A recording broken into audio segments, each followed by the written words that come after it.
affordable smartphones with specs that don't just scratch the spec sheet surface. Those have been getting quite popular, and Lenovo is keen on being a part of it with the Vibe K5 Plus. A 5-inch Full HD screen, last year's top-selling mid-range chipset rehashed for 2016, 2GB of RAM, a 13MP camera, dual SIM connectivity, and a dedicated microSD slot sound like Lenovo's been paying attention to what's in demand.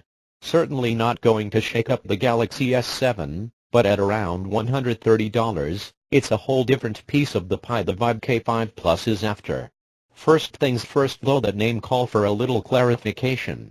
The K5 family consists of 3 models so far: the plain Vibe K5, the Vibe K5 Plus we have here, and the Vibe K5 Note.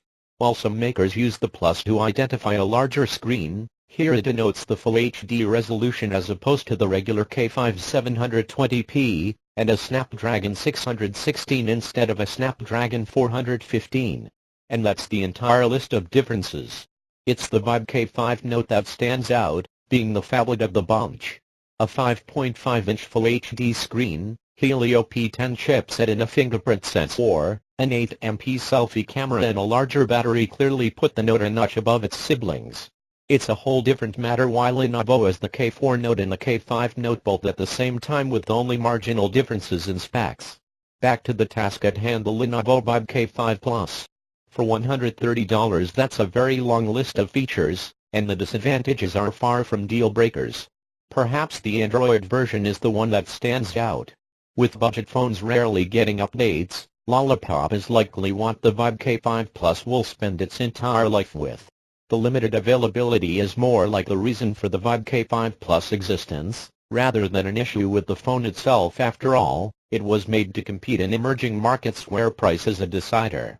The storage cap is but a minor hassle, that is having to swap 32GB microSD cards, but we are not seeing it as a major turn-off.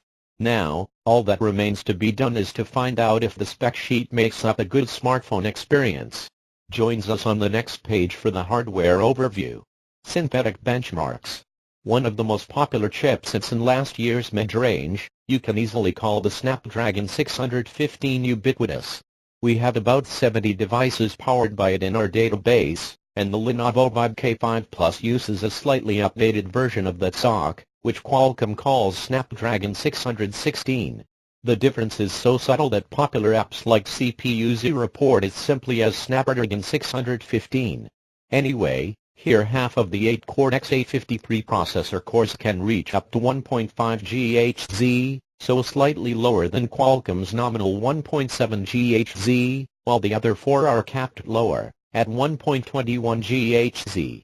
The GPU is the familiar Adreno 405, and operating memory is 2 GB. The setup is so common for a reason, and the reason is that it provides adequate overall performance over daily use. Starting with raw CPU performance, we ran the K5 Plus through Geekbench, where it scored nearly identical results to the Oppo F1, itself powered by the S616. Popular S615 devices like the Motorola Moto X Play and Sony's Xperia M4 Aqua are trailing behind, but they were never among the best ambassadors for the chip, at least as far as benchmarks are concerned. More importantly, the Vibe K5 Plus bested one chief competitor in the face of the Xiaomi Redmi 3.